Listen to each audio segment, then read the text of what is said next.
ተማሪዎች የቲቶ ታይምን የ90 ቀን ቻሌንጅ በመመዝገብ ላይ ይገኛሉ። እናንተም ሪሚዲያል ተማሪ ሆናችሁ ካልተመዘገባችሁ አንዳንድ ሀሳቦች ልንገባችሁና ተመዝገቡ።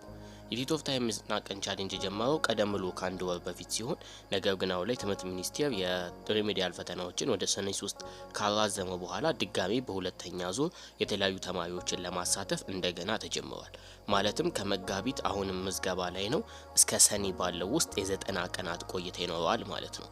በእነዚህ 90 ቀን ቆይታዎቹ ሾርት ኖቶች፣ ቪዲዮዎች፣ ፓወርፖይንቶች እንዲሁም ደግሞ አጠቃላይ ጥያቄዎች ከነመልሳቸውና እንዲሁም ደግሞ አጠቃላይ ከተማሪዎች ጋር የሚካሄድ ጥያቄና መልስ ውድድር የሚኖርበት ይሆናል ማለት ነው።